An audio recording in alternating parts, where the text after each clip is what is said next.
voices in our head stopping us. Yeah. Basically, I feel like, yeah. Do you ever feel like that? Do you ever get like any? No, Thanks for including. no, he's perfect. He's perfect. That's why That's why he's caught quiet. I was caught up in the back and forth. I was like, this is so interesting.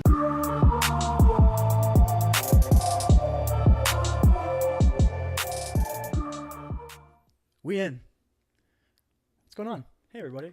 Hi. Welcome to the Chris and Kyle Show. He's Chris, I'm Kyle, and we are super excited today to have Edrian with us. Edrian, Hi. welcome. Thank you. This is super cool. Do you want to go ahead and introduce yourself to people for us? Sure, yeah. Actually, I want to say thank you so much for pronouncing my name right. Thank you. Thank you. Well, okay, I'm 26. I'm single. I am an Aries, recent graduate, a lover of life, a foodie, your ordinary Filipino kid here, just doing his damn thing. I think that's it for now. Yeah. Cool. And I'm a YouTuber.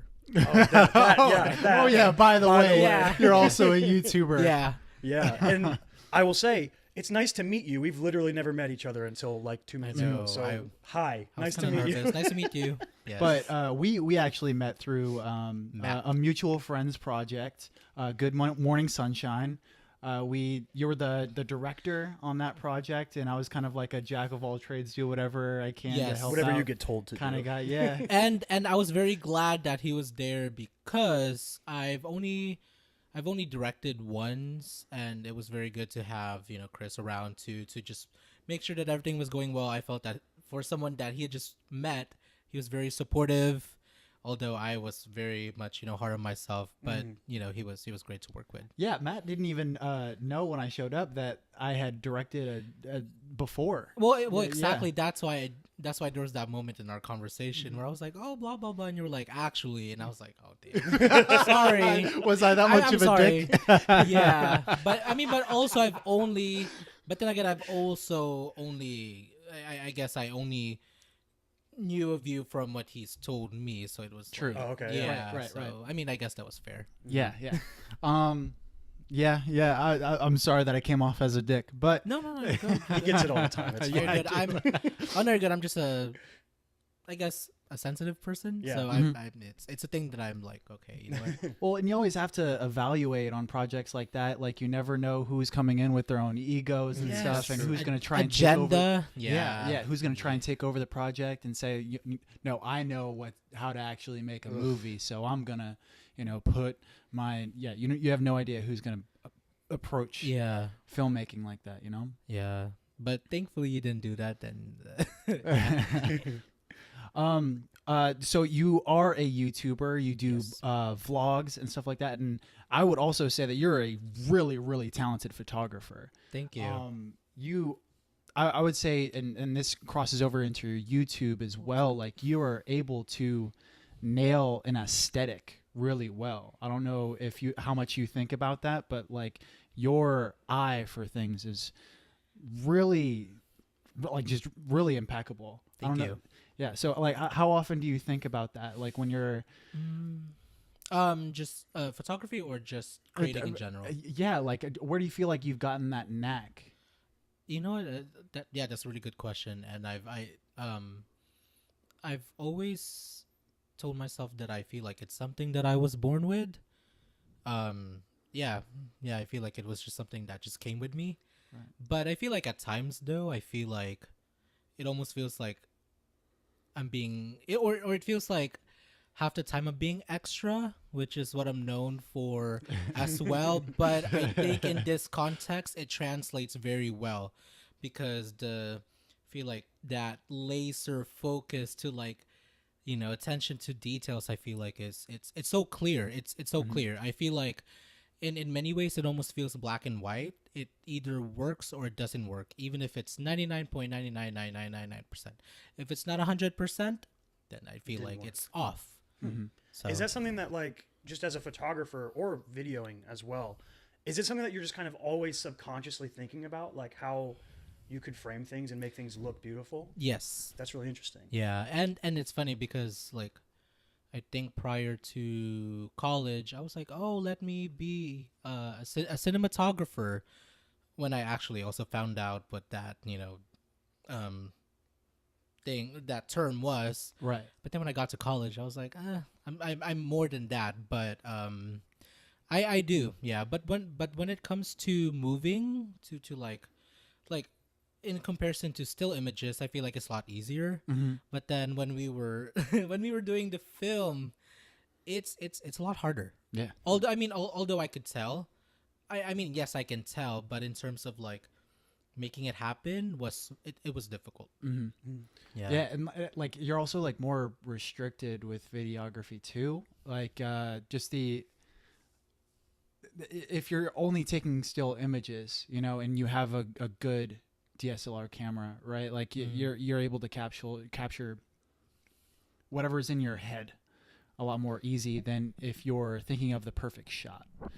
Because you're bound by technology so much more, and your stabilization and your tripods and being able to direct actors in the right way. I was going to bring up like even the subjects of the shot are going to affect what you set up, and they might change what you thought was going to happen. Exactly. Based on what they do in a scene. Yeah. So you brought up college. You actually went to school for dance, right? Yeah. Yes. I'm sorry. No, that's cool. That's cool. I'm sorry. Yes, I did. Yes. You sounded so sad about that. Yeah. Yes. Is it tough? Like that sadness, being like, oh, I have a dance degree, and now I'm not really using it. Like, do you feel like you're still using your degree? Is it? It's a very I feel like it feels sensitive. It's a very sensitive question.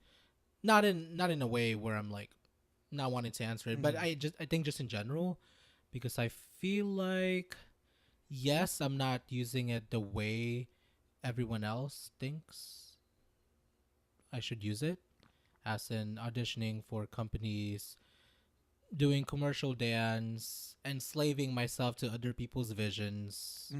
Sorry. I'm just being real, but it's funny because I was also thinking about that. I was thinking about that on my way here. I feel like I always do actually, but I feel like after I graduated last December, so it's almost a year technically. So in about a year, I realized that I still love it. I still love I love movement. That's what it is. It's movement for me. Yeah. Not necessarily dance, because dance feels more. It does, in a sense, it feels more limiting, especially as someone that studied it for over 12 years. Wow. From middle school, actually. I took my first dance class, really fell in love with it. It gave me such structure that it ultimately saved my life, especially during the times when I was first starting to learn how to dance, and that was literally the only thing that I was holding on to. But going back to your original question, I kind of feel like I've been dealing with a lot of just kind of chatter in my head about what I think a dancer should be. And it's funny because it almost feels like you have to be, or one should have to look like a model, essentially, long, thin, tall, but of course I don't fit any of that. I'm shorter, I'm 5'2", I'm stockier. I'm not as flexible as most dancers. Well, actually, I shouldn't say that, just kidding. But I'm yes, there's that, but I do feel like and also I've been told that there's such power and grace that's present. So there's that, and almost a year later, I feel like I'm just at a place where if it's meant for me, it's meant for me. Especially when you love something so much, I think sometimes you just have to let it go and see where that will take you in due time. So if it's for me, it'll come back. If it is for me, it will come back to me. But for now, I'm kind of picking. Yeah, kind of pursuing more what you're after in the moment, like what you feel like you want to pursue now. Yes, and organically too. Mm-hmm. Wait, didn't you ask a question about what something about what dance, like how did the degree help me or something? Yeah, so just now? yeah, so like do you feel like dance has influenced you at all as far as photography with your YouTube? Like do you feel like there's any Does that translate? any like any kind of crossover? Yes. Yeah. Actually 100%. Really? That's cool. Even if it's just as not basic, but but even if it is as simple as just meeting new people like right now, because the method that my college studied was under somatic practices, and correct me if I'm wrong, but from my understanding of that practice was instead of it being mainly external, like your skin, not your skin, but your everything is initiated from the inside. Okay. So in the 2.5 years that I was studying at San Diego State, I thought that it was a very, very, very hard, hard thing, excuse me, to be in, because coming from a place where I thought I had it all, I was, I guess, perfect. Yeah, I thought I was perfect. I thought I was invisible, and then you come in there, you're kind of, and then you realize that, wow, you're a piece of shit. And yeah, you're a piece of shit. You are very prideful. You're not as good as you think. I don't know. I mean, I'm very, or I guess this is the first time that I've actually I vocalized that, but that's also something that I've been part of the thing that I've been dealing with too. Did that come from like meeting and seeing other dancers that maybe you felt like were better than you? Well, or was it more internal than that? But it was more so internal because of the practices that we did. And one example would be, we had these practices called durational practices, meaning duration, longer amount of time, and frequently we danced. Frequently we danced outside in public for like an hour. Oh wow! Doing the same thing, and I think something as simple as like this. And how does this transfer to your body? So what would happen after? Then that, and then this, and then that, and then that, and then so we would do that for an hour, and literally everyone would look at us. So having to do that many times actually, and in that process, I feel like I wasn't just learning how to move my body, but I was really looking at myself in the mirror straight on, and I saw what I saw, and I felt what I felt, and I was like, damn, this is wow. Well, it's crazy how introspective that can be. Yes. Yeah. Wow. I found that idea of like everything coming from within was really interesting, because like that, I mean, that should be like the most translatable thing ever, right? Yeah, that like would. Like in terms of especially going to other forms of creativity, because everything should start from inside. Right. Yeah. Whether you're writing, acting, like directing, like knowing the thoughts and the emotions that are coming from within, like should help you capture or get whatever that art is. I thought that was really interesting. Thank you. Yeah. And it's like, but also with the whole public thing, I feel like that, because there's a lot of times I'll watch your vlogs, and especially the one so you did a vlog in New York City. Oh yeah. Where you're in like the middle of like a diner or something, and you're literally talking to your camera. Oh yeah, I was just And I'm like, how does this dude get you're just vlogging in public. Yeah. Yeah. Wow. How do you get the courage for that? That was hard. That was hard too. Well, it's funny because you would think that after what I talked about and after what I've experienced, that I'd be like, oh, it's so easy for me. But the thing is, there's also a fine line with being what's the word? Being in the moment versus performative. Because I feel like when you think about dance, it's very performative. Kind of put on this character, you do your thing, and you leave. But then the moment you have to be yourself and everyone witnesses that, that's a different playing field right there. So yes, it was very hard. But I think when I had filmed that was already maybe towards the end of my trip, Right. and I had gotten used to it, but it was still very awkward because I was filming like this, and maybe around over here, across my hand were people eating, and they were looking at me, and even the waiters and the people that were helping me, they were looking at me. They were looking, and in that moment, I thought to myself, well, I'm not doing anything wrong. I'm being myself. And yeah, that was it. And that was enough for me to just do my thing, and also not give to You can say it. It's fine. Yeah, you can absolutely You can say it. Yeah. sorry. I don't give a fuck factor is really important, right? Yes, Especially yeah. as an artist. Like Yes. Yeah. But before we even started this podcast, I tried to do it by myself. Before Kyle was living out here. Podcast? Yeah, this podcast. I was trying to do it by myself. I was just gonna, do a movie podcast, and it was just me and a mic. And Was it lonely? it wasn't as lonely as it was like me just slowly deteriorating into my own introspection, like me realizing I was like, man, I have no talent. I can't talk on a mic. I am so without, like, I can't say anything interesting. And it was, Tell me about it. it was tough as shit. But that's the thing, being able to talk into a camera and have valuable things to say is hard as shit. Like just being able to capture everything that's in your head. Yes. Yeah. So like when I see you vlog and stuff, I'm like, God damn, this dude has some courage, especially thank doing you. it out in public when people are watching you and stuff. Like I barely like getting on Snapchat. You know what I mean? Like, yeah. Thank you. Are your blogs like, are they scripted in any way? Are they outlined in any way? Or is it literally just you, whatever comes to your head, just talking about? Mainly free flow. Yeah. So mainly in my head.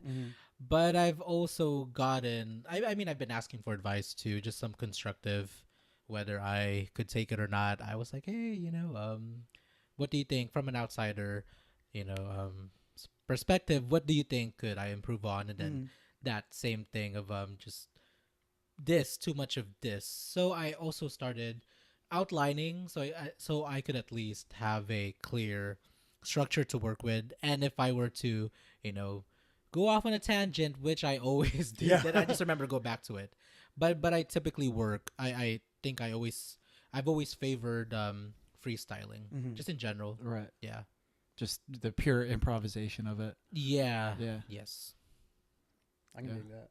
Yeah, it's freaking tough. What Oh, about man. what about you two? Would you two, what do you guys consider yourselves like more of a scripted kind of person, or a free flow, or a little bit of both? In terms of this, or Yeah, so like on the podcast itself, we have like a pretty we have a structure. It's like a loose structure. But we also, so we both come into each episode with, okay, these are the topics that we're going to talk about. And we also both know that, okay, like we're probably going to talk about movies. We're going to talk about sports. We're going to, like, we might talk about something philosophical, something with music, and we kind of, we get with each other beforehand. And we tell try each to other, make sure they're clumped together. So we're not, like, okay, talking about a movie here, and then a sport thing here, and then a movie later. We try to keep just the general things together. Yeah. But then for the most part, inside of that structure, it's a free for all. Yeah, so we'll have that skeleton, and then whatever kind of improv, wherever the conversation takes us. Yeah, and I think that's kind of how we've ended up on some of our more interesting things we've talked about. Like, we didn't plan about asking if sport is art. It just kind of happened. Yeah. I think I saw that. I think I may have seen it in a caption or something, like from you guys. Yeah. Right. And I was thinking about it too, because it's something that we kind of, excuse me. No, it's fine. Get comfortable. It's something that I feel like in my degree in dance, in my major, I mean, that's something that I feel like we were always very, I guess, kind of adamant about, like how dance is a sport. there's Okay, a that's certain kind interesting.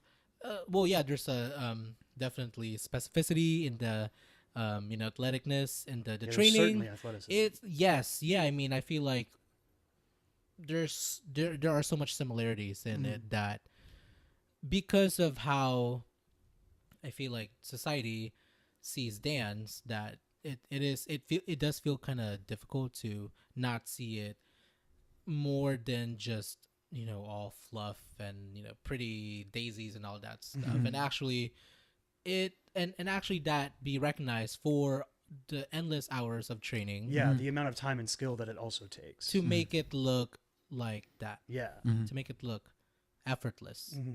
So that's kind of cool. yes.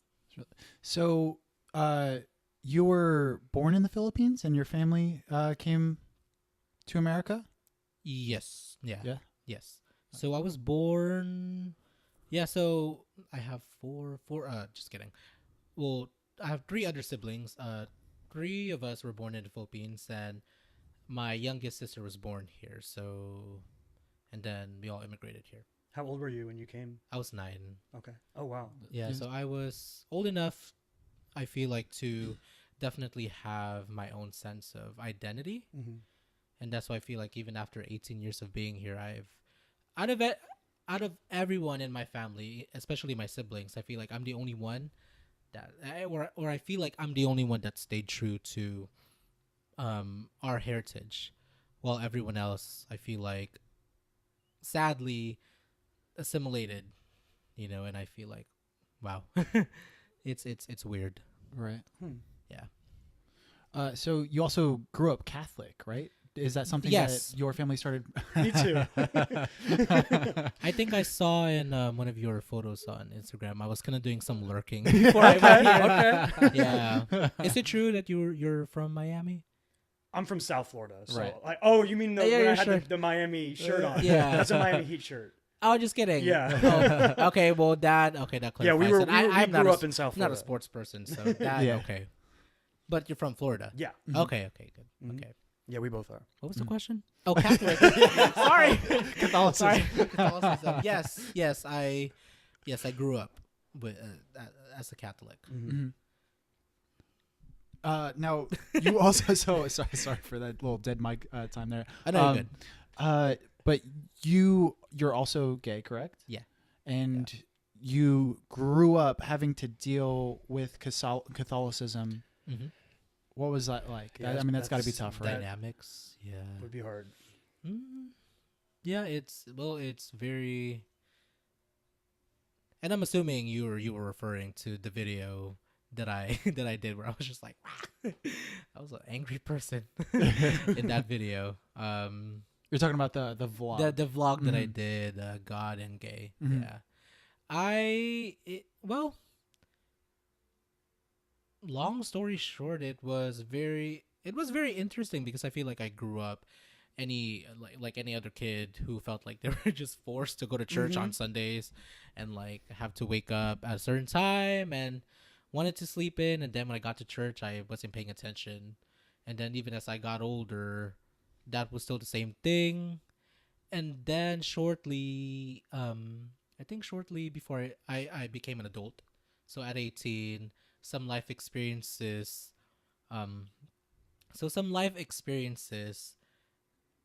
I feel like showed me the light, if I may be transparent.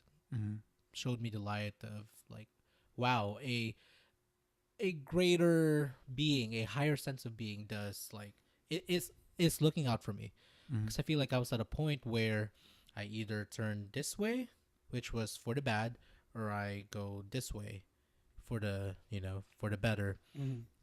And thankfully that happened, because I feel like if the other latter had happened, then I don't think I'd be here. You wouldn't be on this awesome podcast.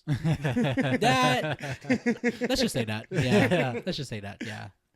So, and then shortly after that, and then another life changes that happened where, from the video, I'm not sure how much you tuned in, but I'll watch the whole thing.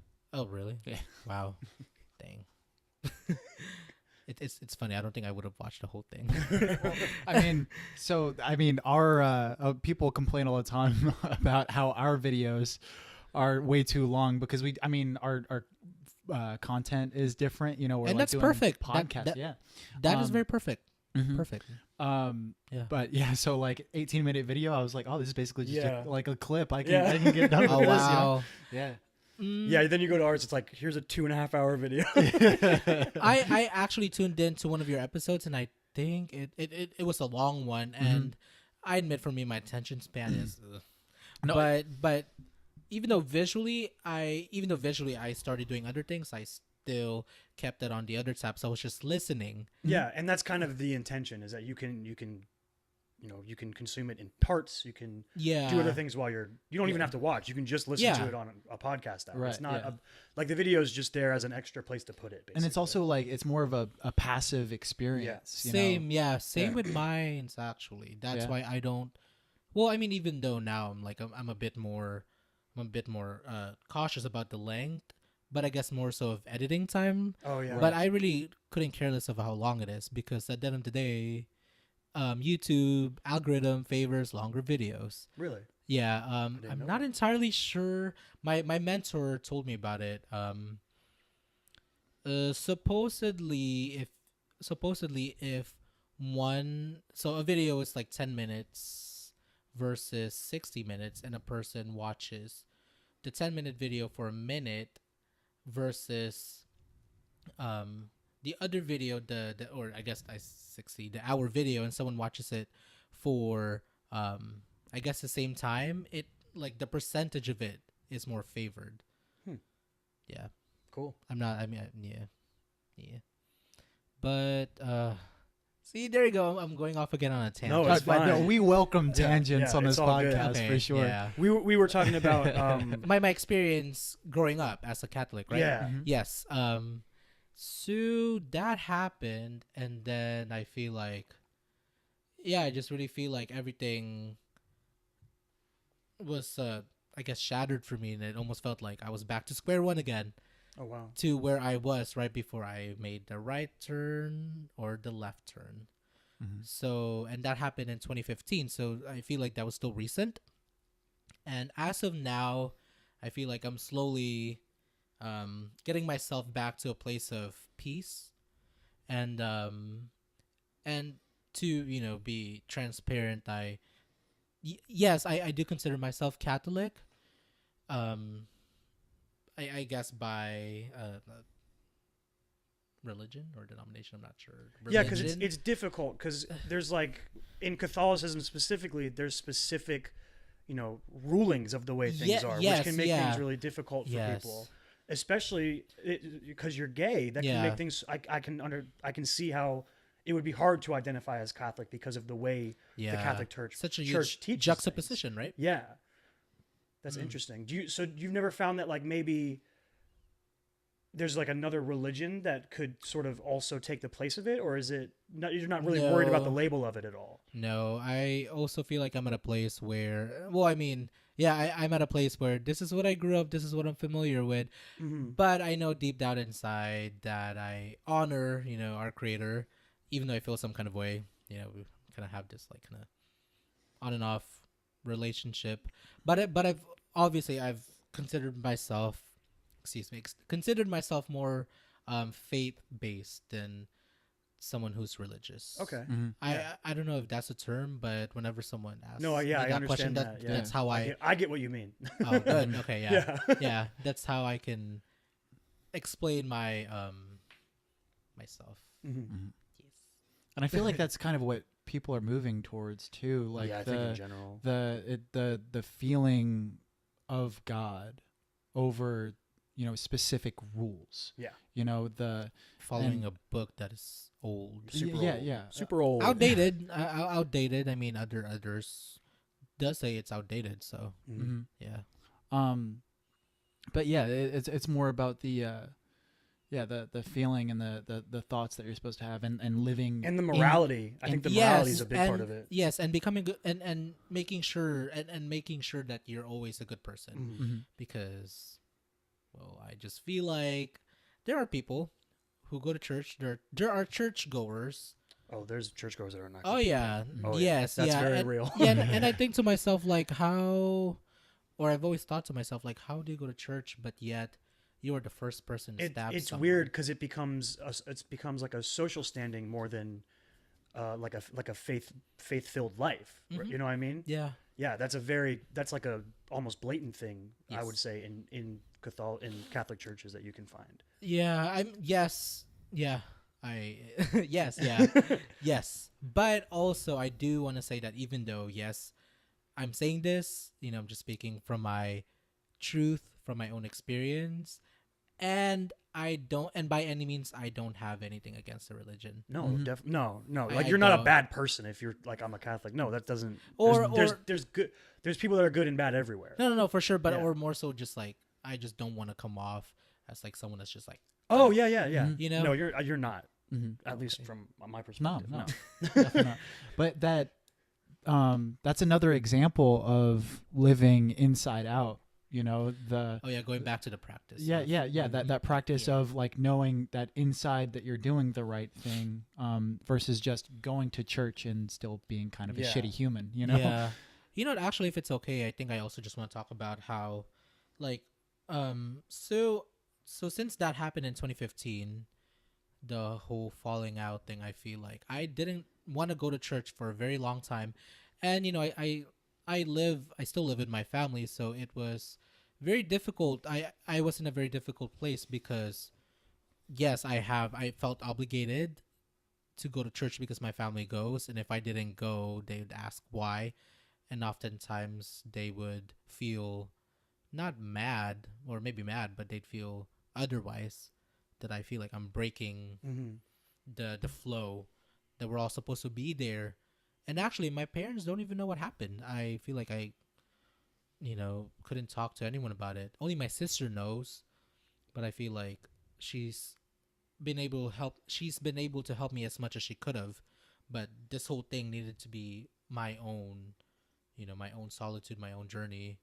So I think as recent as maybe 3 weeks ago, I feel like I finally found a happy medium with going, and that has become a place for me to spend time with my family, because nowadays we're rarely together.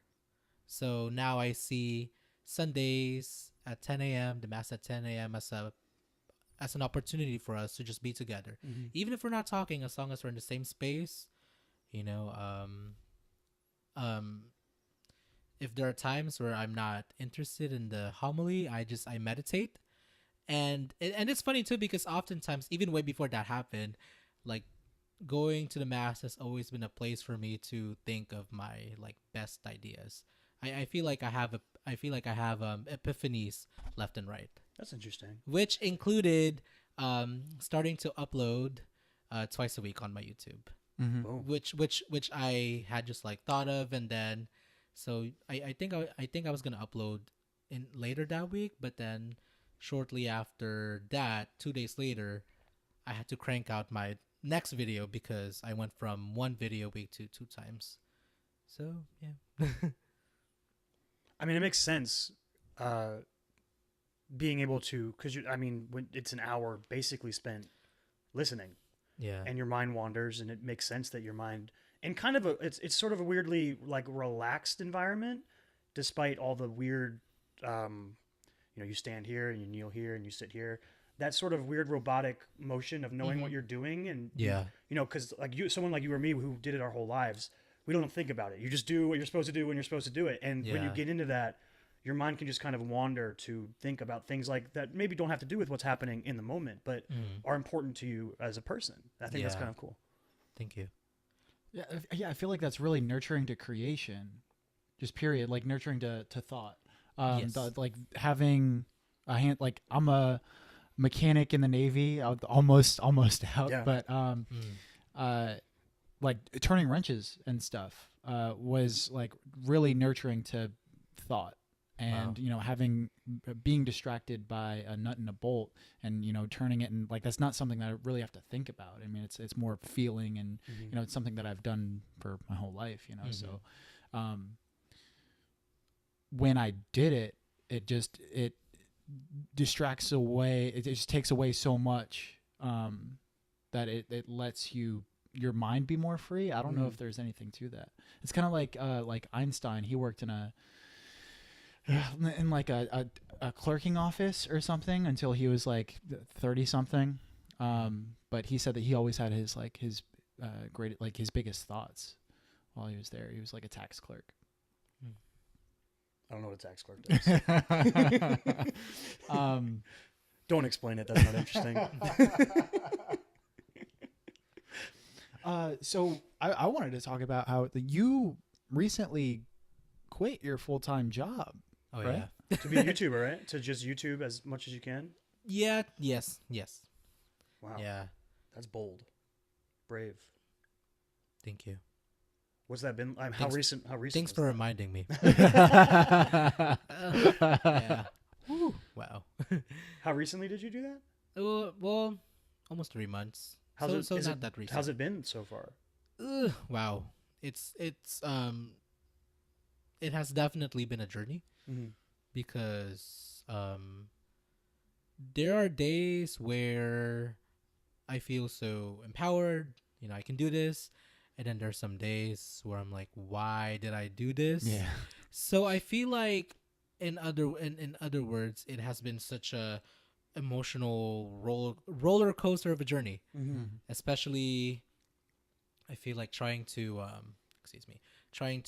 stay true to who I am and what I want my life to be about versus others' expectations of myself. Yeah. But I do feel like recently I after like almost 3 months I did realize that I needed to go through that, and it was okay. It was okay to go through that. Especially there being days where I just like that bed over there. Didn't want to get out. I was like, I feel useless. I feel I don't feel like I'm contributing anything to this world or to my life. And it's funny because when I realized when like now looking back at that moment, it was because I wasn't creating anything. And so when I got my haircut yesterday, I was reading through the very super thick edition of the Vogue magazine because I was bored. And then it was the Beyonce cover where Tyler well, whatever. Well, yeah. So that magazine, there was a quote by Beyonce about how even though she's gone through a lot, she isn't who she is when she's not creating. So when I read that quote yesterday, although as like long as the whole thing was, that resonated with me. So now looking back at that moment, it was like, well, I think the reason why I felt that way was because I was distracted by my own thoughts and I wasn't creating. So now going back to the question, so the more I became proactive, there you go, that's the word, proactive versus productive, I feel like I found myself feeling more in control, happy. Yeah, that's very subjective. But I must say that I've found more peace when I have moments of creating. Like this, we're creating. Yeah. No, yeah, that's how we try. We're to creating, think of it. we're sharing. So yeah, for sure. Yeah. Yeah, that's something that Russell Brand, I don't know if you know who that is. Russell Brand is actor, comedian, but he has a British podcast. British. He was married or dated Katy Perry for a while. Just kidding. Russell Brand. Yeah, yes. yeah, Russell Brown. Yeah, Yes, Brand. He talks about jealousy a lot because it was something that I was really interested in because I get jealous of a lot of people really easily, especially people from high school and stuff that I see that are really successful. And I'll start getting jealous. And I've talked with Kyle about it before, and he's kind of like, that's something that you have to deal with. I mean, that's not the right feelings that you should really be having. And I've always sort of clung to it. But the point I was trying to make was that Oh, Russell you're good. Brand was saying that like if you are jealous, that you should be using this as like as an indicator of something, right? This is Yes. an indicator of something that's of an emptiness in your life, right? Mhm. Maybe you are not creating enough. Maybe this person is doing something that you know that you should be doing. Mm. So yeah, that's just it's something that like I've definitely gone through. Just to piggyback on that question, if you don't mind me asking, where do you think? Well, I think you just talked. Well, you did just talk about it. But have you been able to really assess where that comes from? That feeling the feeling comes of from jealousy. in relationship to maybe how you feel about yourself. Well, yeah. I mean, I definitely go through a lot of self-esteem issues and like valuing myself. It's a roller coaster for sure. Yeah. There'll be certain times where I'm like, I am a talented motherfucker. like and I'll be like, damn, like there's no stopping me. And then there's other times where like you said, even getting out of bed is tough, because I'm caught in this vortex of negative thought that is just telling me that you're not going to do anything. You're getting out of the Navy right now. The voices, and you have no plans. the voices in our head stopping us. Yeah. Basically, I feel like, yeah. Do you ever feel like that? Do you ever get like any? No, Thanks for including no, me. he's perfect. He's perfect. That's why I was he's quiet. I was caught up in the back and forth. I was like, this is so interesting. No comment from him because This he's has perfect. Nothing to do with me. Just kidding. I never feel like that. I'm just gonna listen. No, I definitely feel that. I mean, I think we've talked a little bit about, even on the show, about just the idea of imposter syndrome and not feeling like what right do we have to create anything, and like why does my voice deserve to be heard by anyone? And I think that's something that I really think anyone, like as we can see from Adrian's reaction, can kind of gets that feeling, especially I think starting out when you have nothing's being given back to you in terms of feedback of how this is affecting people or how people are taking it outside of like maybe your friend group or whatever. Right. And like I think Edrian, you probably have a little bit more of a reach than we do so far. I mean, if you're just looking at numbers, right? Yeah, for sure. Like there's more, you have more YouTube subscribers. So in like a blank slate kind of way of thinking, like you have a bigger reach than we do. But I think even maybe you still might feel that way of sometimes. Yeah. Well, I mean, I guess if we're gonna be, I guess if we're talking about the number count of subscribers, I'm not sure about you two, but I did have like moments where I really allowed the numbers to really get to me. Especially the likes, especially the view counts. I feel like for a while before I was very obsessed with the numbers that I forgot about why I was doing it. Have you all had that experience? Or I think especially the first couple of weeks where it was like, because that's when things kind of grew the fastest. So it was like, wow, look at all these, the first video had the most views and it was like, wow, look at all this. And then when it kind of drops back to its average of consistency, you're like, I think when that first happens, it kind of is like, oh, are we doing something wrong? When that sort of plateaus. Yeah. Is there something we're doing wrong? Is this not going to work? I think that creeps in a little bit. Yeah. I get it. Yeah, I definitely get it. Like there's a lot of times we had this conversation before we started the podcast that it doesn't matter if we only have 3 people watching that episode. It's going to like there's going to be times when we're going to be discouraged and we're going to be like, well, fuck, why are we even doing this? And I was like, that's just something that we have to push through. We just have to be consistent with the things that we're putting out, and that I think for the most part we straight up enjoy it, and I think that's the most important thing is like if we are enjoying this, why not keep going? Exactly.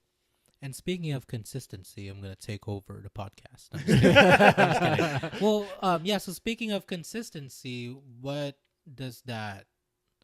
So in terms of your like the schedule of doing this, like, what does that mean? There it is. We write it down. Let me look at it. Yeah, we're like you. We release twice a week. Oh, nice. And we have two different forms of show. Basically, we do like our normal long form, just podcast where we talk about sort of what we talked about earlier, the looser form thing. Mm-hmm. And then we have one that's shorter, usually 30 minutes to an hour, where we talk about a movie. We just do like a movie review Or TV shows. or a TV show or something. Yeah, so we have like wow. spoiler Yeah. episodes, and we just talk about. Because that's where this was Visual birthed. mediums. This kind of started as the idea of doing a movie podcast, Right. and then it kind of right before I moved out here, Chris texted me and he was like, "Hey, get ready for when you get out here. We're going to start doing the podcast." And I was like, "Oh, okay." And then he was like, "Start thinking of ideas for the name and what you want to do." And I was like, "I don't want to be confined to just one thing." You know what I mean? Yes. That was like a big thing for me that we talked about in the very beginning. Was like I don't want to be confined by just be saying we are a this podcast or a that podcast. I want to be able to talk about whatever our interests are Yes. or whatever's happening. Yes, and there's a market for that. There's a market for there's a market for everything. And I had a follow-up question. Hopefully, I could fish it back in my mind. Well, I'll talk while you think Okay. of the question. Thank you. But that was something that I was also worried about with the growth of the podcast, because I've had multiple people tell me, like, well, when are you guys making it just a movie podcast? Like when are you guys gonna find your niche? Your niche, yeah. And that's Oh, it's niche. yeah. Oh, I've always pronounced Said it. niche. I've gone back and forth with what it's saying, but like that, every channel that you watch where they talk about There's only one, right? There's like a more narrowed. Yeah, basically Niche. experts will always say find your niche. or niches niche or equal whatever. riches. Like Oh, yeah. I've never heard that, but Yeah. that resonated with me, and I feel a bit troubled. But continue. Go ahead. Sorry. Yeah, and that's one thing that we were kind of that I was kind of worried about. I was like, man, like if we just did a movie podcast, it would get out there easier, but You could target easier. You can sort of aim the podcast easier than like specific Yeah. things, like my favorite podcast I found by searching film in the Apple Podcast app, and then the Film Vault came up, and then I started listening to it, and I was like, oh my god, I love this podcast, and nobody's going to really do that with our podcast, which is it's a bad thing. But once we started doing the podcast, I realized how much I liked just having an open conversation, and how much we would be leaving off of the table if we were just talking about movies. And I love movies. I could easily do a movie podcast. It's solely that niche. But I'm really glad that we're anti-niche, as rebellious as it is. And also I just want to say, because I feel like if you would have just done the movie solely the movie niche, then you'd just be joining probably a bigger population of everyone who's already doing it. Yeah, that's true. And actually, I remembered my question. Oh, nice. So, I think when I was talking to our mutual friend Matt about this, like when I popped into one of your earlier episodes, it reminded me of a forum called Reality TV Games or something. I'm not sure if I pronounced that correctly. If I did, sorry, or butched up the name. But so this was back in like the early or the late 2000s, where they would basically do the same thing, except with I believe TV show more so TV shows. Like they would do like a post episode discussion, and so when I popped into one of your episodes, that's the overall vibe that I got, which I also thought was very awesome. So that was way that was almost 10 years ago. So my question is, so for the both of us, actually starting in 2018, why does this matter? That's kind of a question, great. right? That's a great that question. kind of goes back to the, what right do we have to voice it, right? And I think something that we kind of settled on was, we were talking about niches. I think we kind of settled on our niche, if we have one, is our relationship. Mhm. And I think that, you know, I mean, we've been friends for a long time. We went to high school together and everything. And I think that just, I settled on the thing that I think anyone's voice matters. So if anyone's voice matters, then mine matters, right? Yes. I fall into the overall umbrella of anybody. So if I'm going to sit there as a person and think, well, you know, random Joe who's walking down the street has opinions that matter, then I have to also think that mine do. And then I just happen to know that when me and Chris hang out and talk, we're funny and goofy and we have a good time. Yeah. And I like listening to things with people who are funny and goofy and have a good time and talk about the things I like. Yeah. And I think, was it you that said earlier, there's somebody out there who's going to like anything. Yes. So I kind of lean on that for us specifically. Yeah. And like, I don't, so when I've had this joke in my head, for a while, like where someone will ask me what our podcast is about, and because it's that anti-niche, question, like because it's so anti-niche, I'm like, well, it's about friendship. But and as much of a joke as that is, there's like, it's based in truth. We should change our description. It's a show about friendship. I think that yes, it's a good idea. But friendship at its core, right, is connection, right? Yes. Is one soul to another. And in 2018, if we're asking why does this matter? Why does there was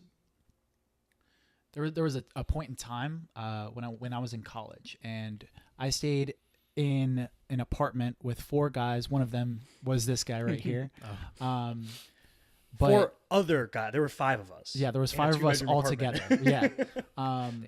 But there was a point in time where everybody else left home, and they went home for a holiday or something like that. But I was basically by myself for like 2 weeks, and I didn't have work or I didn't have anything. It was like kind of the first time in my life that I was really, really lonely. And the only thing that I could really lean on was podcasts, because I would turn them on and I would listen to them, and it would feel like there was somebody in the room. And I would feel that friendship. I would feel that sort of connection with the outside world that I was sort of missing. You know, it was kind of filling that hole. And yeah, like if anything matters about this podcast, I would say it's that connection. Like, hopefully we're able to not only connect with the people that we bring onto the podcast, but the people that are listening. And it's something that, you know, when you're scrolling through Facebook, you don't get a lot of Connection. Yeah, because you get a lot of shouting. Yeah, you get a lot of shouting. You get a lot of people that all they want to do is disagree with each other. And I think that connection is really important, and it's a rare commodity. It's lacking. nowadays. Yes. And you know what, too, in terms of YouTube, I also want to say that I think that's what I really appreciated was, well, you said it, friendship, but then also for me, coming from like an outsider, I felt it. There was such sincerity, authenticity, you know, even when I was just listening, because like what you just mentioned, I felt like I felt like I wasn't alone. You know, I was surrounded by people who were just talking about things that they're passionate about, and somehow, some way, that also filled the void in me. You know, so I really appreciate that. And Thank also you. in 2018, I feel like, I don't know, I just in my, well, I just think that in 2018, especially with where social media is heading and where it has or what it has become, I feel like it has been lacking authenticity. And of course, I'm very aware of how I'm using that word, you know, but even then I feel like it could still be, it's lacking. And then also I feel like it has become so, the term has become so much more looser, you know? Yeah. So. Well, it almost feels like a lot of things in social media become people chasing that I don't. It's kind of like the high of getting the likes or it's like a false sense of connection. Yeah. When you get a bunch of likes on your Facebook post or you get a bunch of retweets or something, you feel connected, but A you're false not, sense of validation. Yeah, kind of. And I think that something that this medium can provide outside of what social media can provide kind of is that connection. Yeah.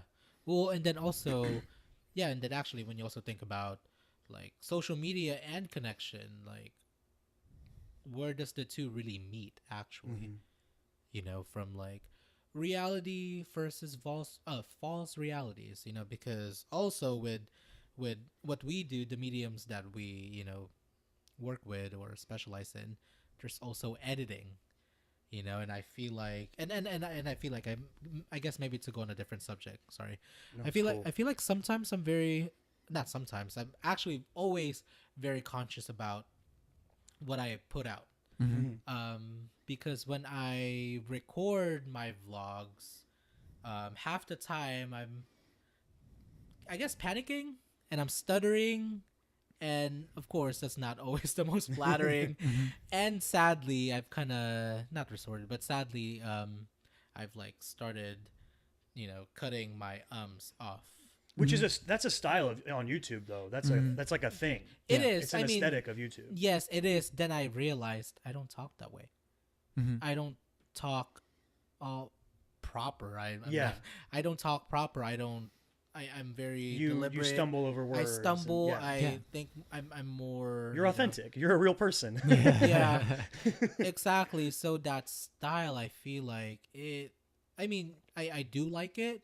But at the same time, like thinking, really thinking about it, I feel it almost feels like I'm cheating myself just a little bit. So I get that. So then that makes me wonder of how much, like the others that we're seeing, how much of that is the real them.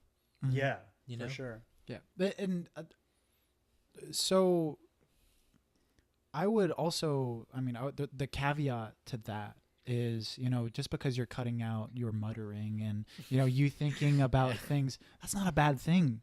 I don't think that is ultimately a lie. Like you're getting out your truth in just you're just doing it efficiently. Yeah, in a more efficient form. Yeah.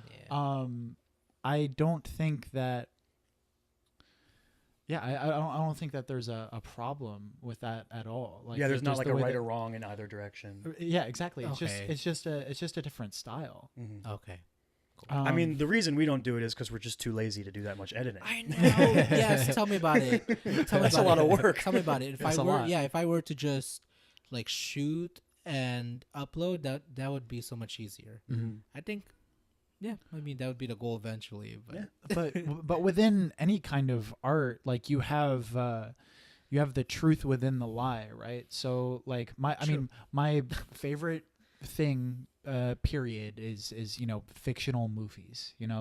Not everything has to be a documentary in order to display truth.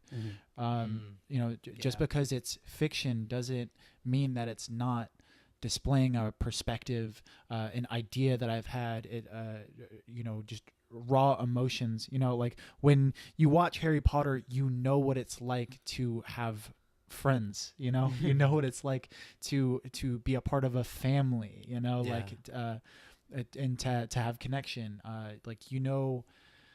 What triumphant feels like, and those are the truths that you should really be pursuing, even though Daniel Radcliffe is not really Harry Potter.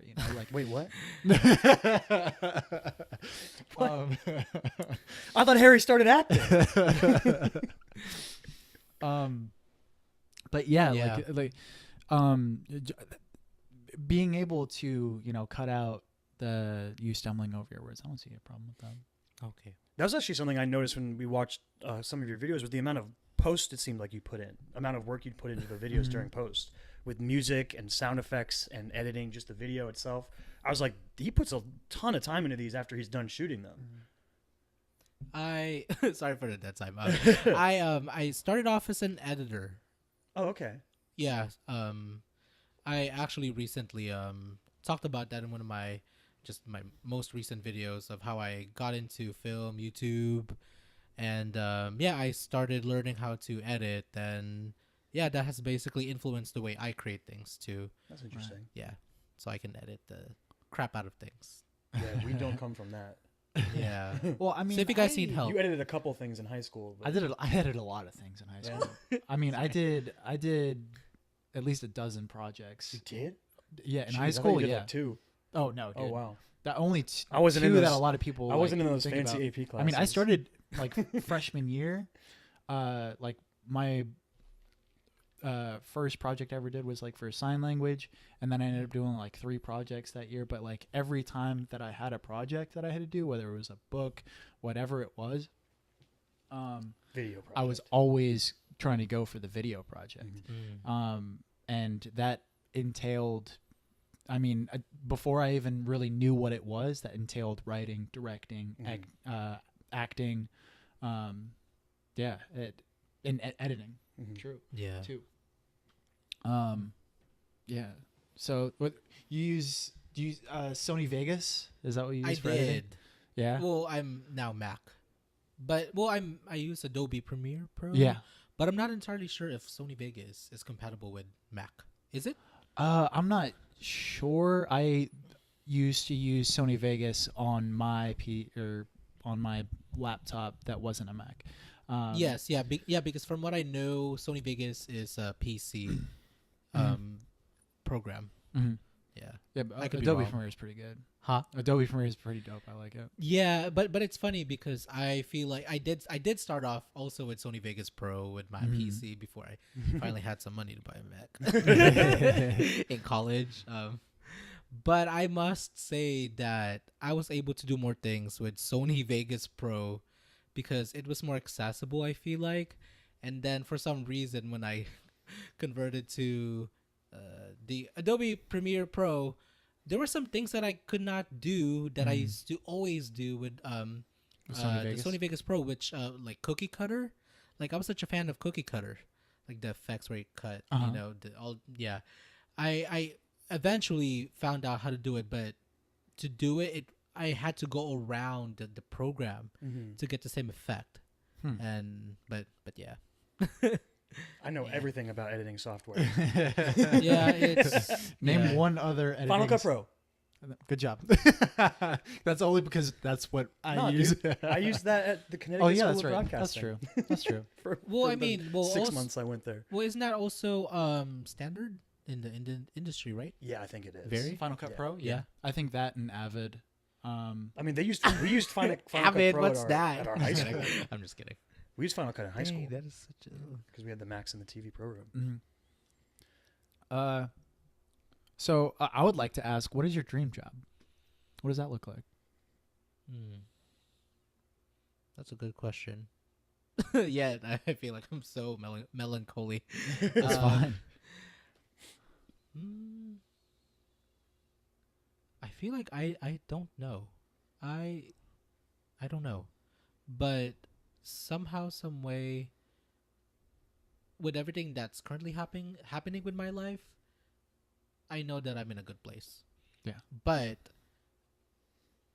seeing it in my head, I feel like I've always had several like visions of my life. One of them was to be an editor-in-chief of a fashion magazine, so that's one. The other one is to work in a television station in the Philippines, probably as an editor. And then the other one is to, which I feel like more resonates with me now, is to become a travel vlogger. Oh, that's interesting. Yeah. So just basically go to really cool places and make videos about them. Yes. And about like the different cultures that you can experience in the places you go. Yes, and the That's connection. really cool. Yeah, Yeah. that's really cool. Yeah. Plus, you said you were a foodie earlier, so that Yes. probably ties into that too. Yeah. Yeah. What about you guys? Production company. Do Yep. you have a title yet? Well, we've kind of talked about a little bit of like doing it together. So Oh wow, that's yeah. cool. But yeah, and I think kind of like we were talking about niches. It's not just like a production company where we'd help get movies made. My thing has always been I want to have a production company where we just find really creative people that we like and are passionate about their projects, that we help them get made in whatever medium works best. So whether it's a movie or a TV show or a comic book or a novel or whatever, I just want to help creative people create. Oh, That wow. would be my peak, I think, of what I would want to do. Yeah, and just the ground level of being able to provide something for the person that knows that they're a creative. You know, they're saying, okay, I'm a musician, okay, I'm a writer, but I don't have anywhere to go with this. Yeah. How do I employ myself? You know, because I don't know about you, I am fucking tired of hearing like from older generations that our generation doesn't want to work because I think it's bullshit. Yeah. Because we absolutely want to work. We just don't want to work. We just shitty don't have jobs. Yeah, we don't want to work those corporate jobs. But it's something that if you are a mechanic, if you are a plumber? doctor, if you're a plumber, if Dog walker. if you're a nurse, like as much as I support people who do those jobs, there's a structure there for you to get a job. You know, there is, you know, like if I wanted to turn wrenches for a living, I could do it. You know, there's a structure in place for that. Whereas with writing or being a creative, it's a lot tougher, and it's a lot I more think that's something that competitive. we're facing kind of in immediacy with our we're moving soon to LA. Like I'm hoping to be able to get into voice acting, and I've just been looking into the process of how you start trying to get jobs, and you have to get a demo reel made, and then the different things that they say about how to get a demo, and even that's difficult to figure out. People say you should hire a demo director, but it's like $1,000, and it's like there's just the stages to get through to everything. It seems like you're saying, there's no real structure in place into how to get into any of these sort of creative careers. Yeah, you just kind of have to keep pushing until you're in there. Yeah, just do your damn thing Yeah. until yes. Yeah. But yeah, that's what we want to do. We just really want to work in a community and that Creative is- environment. Yeah, in a creative environment. Just people trying to make shit. You know. Yeah. So I'm assuming you're moving with him. Yeah. Okay. Yeah, because you told me you were moving, and then I just heard you say that. I'm like, oh. Yeah. Okay. That's so cool. That's amazing that you two are staying connected, because I also feel like it's very important, whether you consider yourself as an artist or just an overall creator, to like have a community, like physically, someone that you know that you can rely on, like accountable buddy, someone who inspire you and all that stuff to keep going. Well, yeah, and I think for us, in weird ways, we kind of, I don't know if push each other is the right word, but I think that we kind of inspire each other to believe in the long term in different ways. You know what I mean? Oh yeah. Because I mean, we've been planning on moving to Los Angeles since 2011. I think since we both dropped out of college together, basically. And in the time since then, Chris joined the Navy, and I bounced around Florida, basically waiting tables and bartending and living with other friends all around. And it's basically been in the name of eventually Chris gets out of the Navy and we're going to move to Los Angeles and chase our dreams. But I think in different ways, we kind of, in the long-term view, which is now right in front of us, we've kind of helped each other see it. Wow. Yeah, and had that belief in the long game and knowing like, oh, okay, just because I'm joining the Navy doesn't mean that this dream is over. Yeah. You know, this is just a draw of the bow that's going to push the arrow forward. Yes, for sure. Yeah. Yeah. It's a marathon, not a sprint. Yeah. Yeah. I had a follow up. Well, it's not really a question, but when you were talking about how the moving to LA is so close to you, I'm not sure if you've had a moment or moments where you felt like I don't know, like you felt like your dream was so close to you, very close to you, that you've just become well, maybe for me, I've become emotional, especially when I'm seeing other vloggers and YouTubers doing their thing, and it's like, this is what I want to do. I'm so close to it, and although I can't put it into words, I like my body and emotions are telling me otherwise, and or like having that strong sense of Sorry, what's the Splitter. word? Strong sense of like, wow, it's in front of me. Like immediacy, like it's happening right now, kind of thing. Yeah. I mean, just that moment where you know, like, wow, this is. I don't know if I've had it super strong, but I did have like we went up to LA to look for apartments recently, and like I think there was a time where we were just kind of walking around. I just kept going, "This is so cool, this is so cool," and I'd be like, "We're here. This is so cool." Like, and I was just kind of like, "Okay," and then I was like, in like 2 months, this is going to be permanent. We're just always going to be here. It's just going to be we're in the place where it happens. Yeah, and yeah, the differences between that idea and that realization, you know, the reality actually manifesting itself, is something that I'm constantly evaluating, because for the past 6 years that I've been in the Navy, I'm like, okay, I have to, you know, I'm gonna write, I want to be a filmmaker, I want to be involved in the film industry, I want to do stand-up, and like getting to that moment where you're like, this is it. This is it. Like, it's something that can be super jarring, because it's way more awkward than it happens. It's not in cinematic. your head. It's not cinematic. No, when it not at happens. all. It's No. I mean, it's literally just a bunch of people kind of trying to do the same thing. There's that no you're doing. swelling orchestra behind you with No. with dope lighting and like. And it's mostly just work. Yeah. Like it's Yes, it's not as glamorous as, you know, like that you really think it is. The banality of the work is something that you don't realize until you're actually doing it. Yeah. Or that it's finally happening to you, Uh-huh. and you just realize it. Yeah, but like even that, it's like, yeah, we're finally moving, which has always been the plan, and then it becomes what's the next step in chasing it. So now it's how do we pursue the things that we want to do once we get there. That's like it's just, and I feel like that's what it's always going to be. There's always going to be the what's the next step, and you know, how are we inspired to chase that? Well, that's good that you guys are only going to be 2 hours away from here. Yeah. Yeah. Yeah. Oh, I mean, 2 hours up, 4 hours back, depending on traffic. Oh, I know. Oh, yeah. I always forget about the road back. So 4 hours. No, yeah, just depending Just don't on drive. traffic. Just don't drive in rush hour. Yeah. We made a mistake. Oh yeah, I know. I don't drive between 12 or maybe 4 p.m. till like 10. Yeah, it's hardcore. It's not worth it. Yeah, but the realization of, you know, like kind of pursuing your dreams and, you know, reaching that precipice that you've always thought of before. Like, I don't know if you feel like this, but I feel like I'm kind of like Wile E. Coyote, you know, like if like I'm running over the edge, and as long as I don't look down, I won't fall.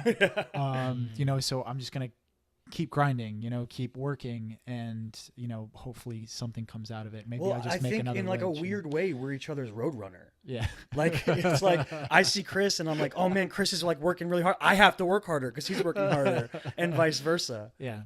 Wow. So you two are road runners, and I'm I don't know what I am, but yeah. Someone who's just staring in front of the computer. Wow, it's real. Well, I mean, this too, actually, like having this platform to talk about this. Wow. Yeah. That's one of the things what we really wanted about these episodes specifically with guests was just kind of what kind of perspective could someone like you, who's not us, bring out of us. Not only what can you provide the show and our audience, but what can you provide us during the conversation, which I think is one of the cooler things about this. Thank you. Yeah. No, thank you. Yeah. So yeah, we're going on an hour. Should we ask the question? Yeah. Let's. The question. So with our guest episodes, we with our guest episodes, we want to go off with these closing questions, and we would like to ask you, what would you tell the 14-year-old version of yourself? Oh, ooh. I thought about that earlier.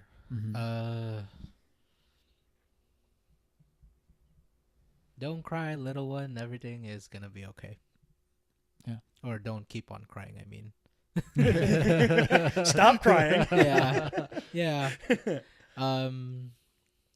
yeah, I think that's really it. Yeah. Don't cry, little one. Everything's gonna be okay. I like that. I kind of have a similar thing. Like, one of my favorite songs is Chance the Rapper's "Everything's Good," just because I just love the simple message of just everything's good. No matter what you're going through or where you are, you can find something to latch onto. Yeah. And everything's good. Yeah. It's something that's also the main message of Hitchhiker's Guide to the Galaxy. Just don't panic. Oh yeah, that Don't too. panic. And 42.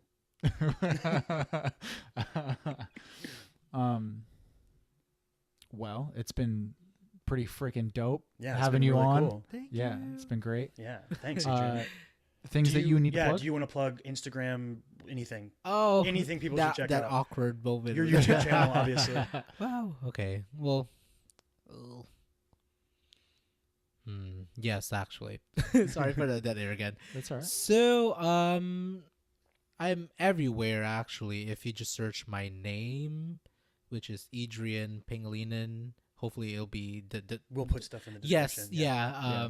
So even if you just Google me, you'll find me. But I'm more so active on YouTube and Instagram. So YouTube would just be my full name, Edrian Pangilinan, and then Instagram. I think I have two. So my first one is my photography one, which is Edrian Penguino. So essentially a Mexican penguin. And then the other one is just my personal one. So yeah, I'm not sure if that was glamorous, but but it's out there. Yeah. We're definitely gonna provide links to your YouTube and for your Instagram. But it's been awesome, dude. Yeah, it's been really Thank cool. you. Appreciate Thank it. you. It was nice to meet you. Likewise, yeah. It's funny because how long did this whole thing last? We're at 1 hour and 19 minutes. Oh Basically. shoot! It's funny. I feel like it took 1 hour 19 minutes for me to finally feel like the conversation is finally starting. Oh jeez. But yeah, but I'm glad that this door has been opened. Yeah. So thank you, Chris. Thank you, Kyle, for having me. Yeah, it's been awesome. Thank you. I think it's been awesome, and we out. Bye, We guys. out. Stay weird.